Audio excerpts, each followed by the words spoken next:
Dạ vâng, em xin kính chào toàn thể tất cả các bác. Chào mừng các bác đã quay trở lại với kênh giới thiệu sản phẩm của Toàn Audio nhé. Ngày hôm nay thì em vừa mới về một cặp loa đến từ nhà Golder Acoustic, mẫu đen sản phẩm là DAC 60 nhé. Dòng này là sẽ có đèn live, đèn vu live nhé, và có chân Big Four thôi nhé.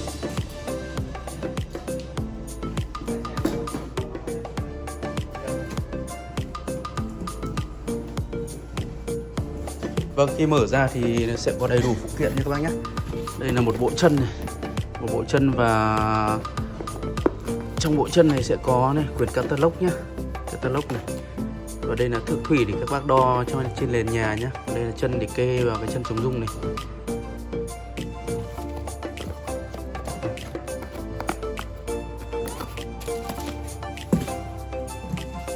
Phía trong thì sẽ có xốp này, ni lông nhé. Đây là áo giáp. Giữ đấy.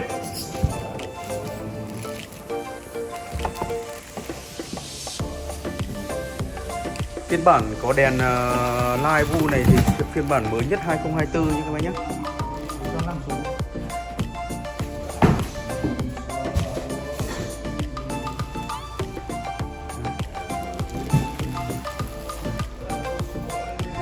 Đây là dòng DAC 60 nhé. Đây là màu alu gray, vỏ ngoài bằng nhôm hết thôi nhé. Và đây là được sơn xi xám này, nhũ rất là đẹp. Đây là màu mới nhất nhé. Chân Big Four đây. Đây là chân Big Four nhé. Thường sẽ là cái chân chống rung tròn thôi, còn đâu chân Big Four nó sẽ như này. Phiên bản này sẽ cao cấp hơn phiên bản kia một chút nhé. Tất cả đều dùng những cái cầu rắc của WVT của Đức này. Đấy là phía sau nó sẽ có một cái đo thước thủy này để cân theo nền nhà mình nhé. Tất cả củ loa của DAC 60 đều sử dụng của Acuston nhé, một trong những cái hãng sản xuất về củ loa hàng đầu thế giới, chuyên bán cho những cái thương hiệu loa top của thế giới nhé. Ví dụ như Golder Acoustic, Iran, Martin, Kakma, rất nhiều hãng gấu trên thế giới đều mua của Acuston. Phiên bản này là phiên bản chép ceramic nhé, chép gốm. Các bác có thể upgrade lên thành chép kim cương nhé, là sẽ thêm khoảng khoảng 10.000 đô nữa. Hai củ, một củ chung gốm này, đường kính là 16,5 cm, và một củ bát gốm nhé, cũng là 16,5 cm.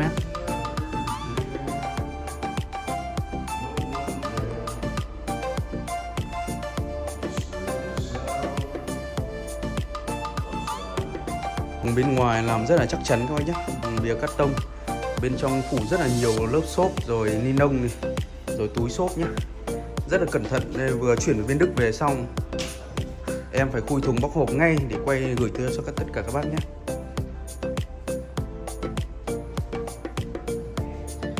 Một trong những hãng loa lớn nhất thế giới và có số năm tuổi cũng là lâu đời nhất. Cái hãng loa này ra đời từ năm 1929 nhé, tiền thân là Isophone.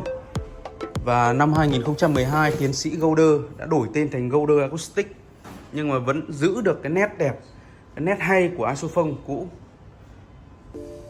Nhưng mà chất âm thì hoàn toàn là mới các bác nhé, được cải tiến rất là nhiều. Vâng, và sau khi đã bọc thùng xốp ra rồi thì em đã trưng bày ra đây để chuẩn bị ghép vào đánh rồi các bác nhé.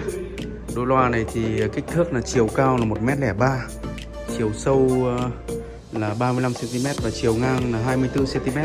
Một đôi loa cột nhỏ gọn, rất khiêm tốn, tiếng thì rất lớn thôi. Tất cả những tinh túy của dòng DAC series của nhà Golder Acoustic đã đầy đủ hội tụ trong một đôi loa nhỏ nhắn như này rồi. Đôi loa 2,5 đường tiếng, công suất là 100, yêu cầu là 190W đổ lên thôi nhé. Chiều kháng 8 ohm, độ nhạy thì 86-87 dB. Khoác lên mình một màu gray rất là đẹp, sơn nhũ này, óng ánh rất là đẹp, nhìn tỉ mỉ, tinh tế, sang trọng. Tất cả là bằng nhôm hết nha, nguyên lý xếp chồng lên nhau này. Tất cả những lớp nhôm này chồng lên nhau, và ở giữa lớp nhôm này sẽ có một lớp hấp thụ rung động để xử lý về rung chấn. Đó.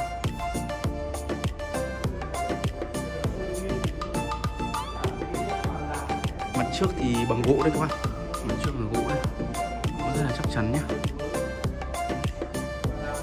Dây căng của loa là bằng dây căng sắt nhé, lõm vào này, làm theo theo kiểu tổ ong ấy, rất là đẹp.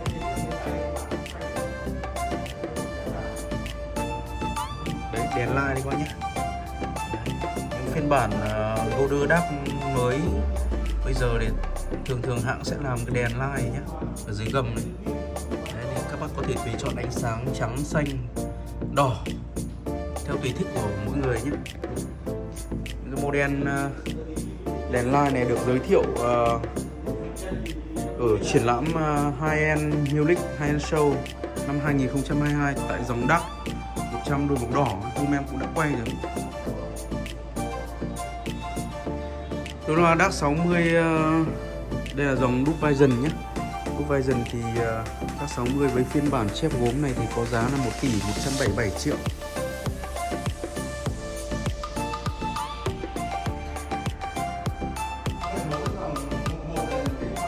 1 tỷ 177 triệu.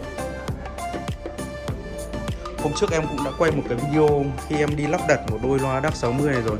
Nhưng phiên bản đó là phiên bản Dub Vision nhưng chân thường thôi, không phải dòng chân Big Four này nhé, chân thường thôi thì nó sẽ rẻ hơn khoảng vài chục triệu. Đôi loa đấy là 1 tỷ 070. Đấy, còn nếu các bác không cần phải Dub Vision, các bác đặt cái phiên bản thường thôi, là phiên bản cơ bản standard ấy, thì giá của nó khoảng 970 triệu thôi. Vâng, vừa rồi em cũng đã quay kỹ về đôi loa DAC 60 của nhà Golder Acoustic này rồi. Đây, còn bây giờ em cùng các bác đi thưởng thức âm thanh của đôi loa DAC 60 của nhà Golder Acoustic này như thế nào các bác nhé. Xin chào, hẹn gặp lại các bác ở clip sau nha.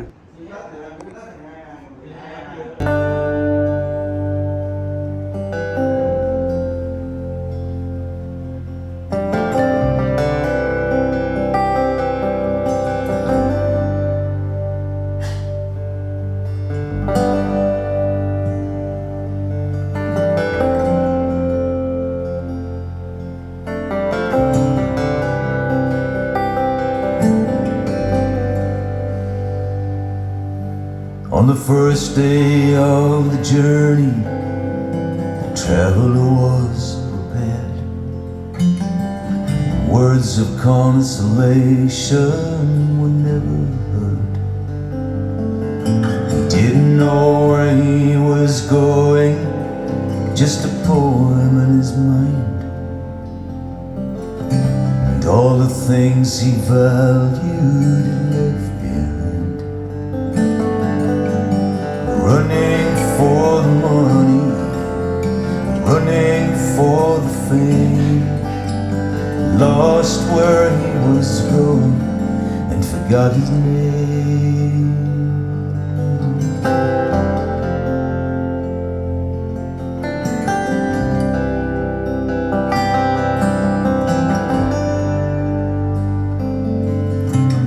The promised land was waiting, his vision led him on, but only promises were waiting for the rest had gone.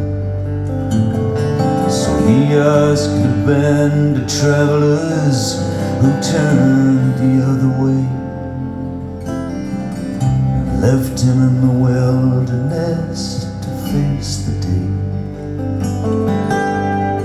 Running for the money, running for the fame, lost where he was going and forgot his name.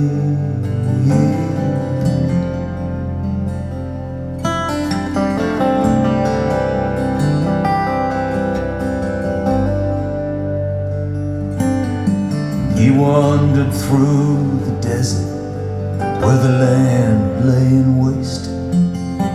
He was guided by the blinding sun which burned his face.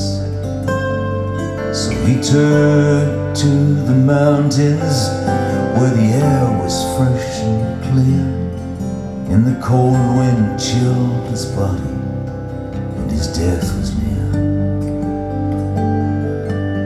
Running for the money, running for the fame, lost where he was was going and forgot his name.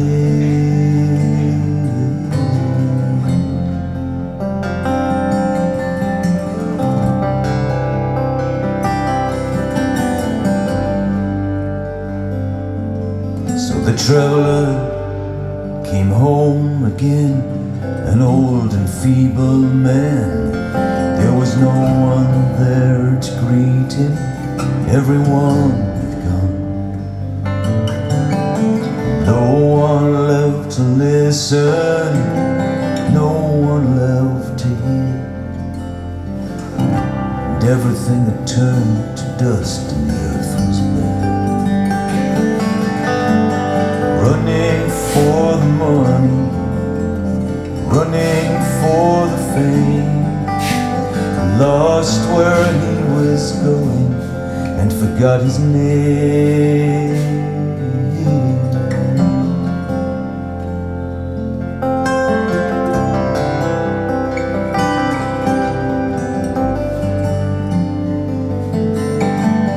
Running for the money, running for the fame, lost where he was going and forgot his name.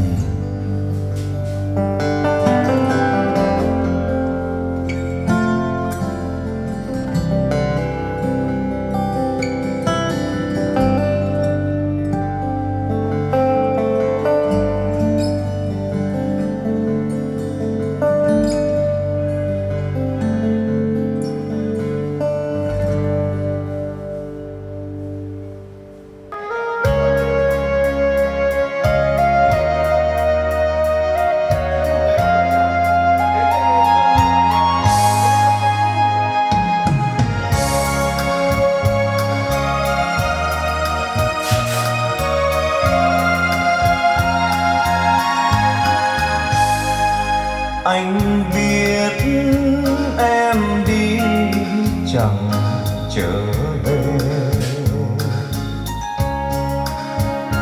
dặm ngang liệu khuất với sương tre.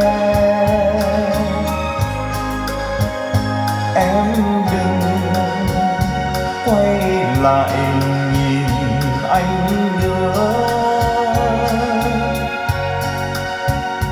anh biết em đi chẳng trở về. Không phải vì anh chẳng tại em, hoa thu tàn tạ rụng bên thềm, ân tình sớm nở chiều phai u. Không phải vì anh chẳng tại em, bên góc thông xưa mình lỡ ghi tình ta âu yếm lúc đam mê. Thôi đành xóa lời thề trắng nước, bên góc thông xưa mình lỡ.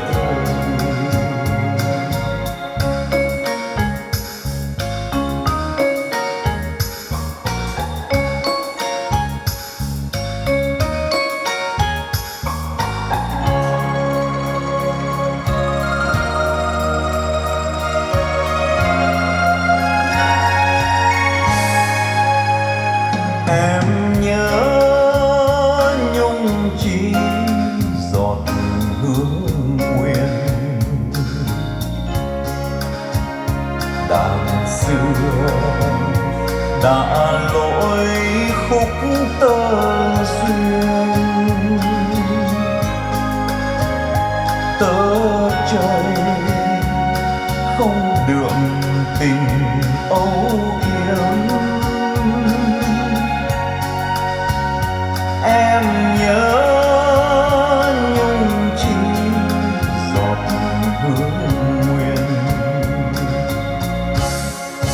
bể cạn sao mờ núi cũng tan, tình kia sao giữ được muôn vàng. Em đừng nên giận, tình phai úa, bể cạn sao mờ núi cũng tan. Anh biết em đi chẳng trở về, dặm ngang liệu quất với sương tre. Em đừng quay lại nhìn anh nữa, anh biết em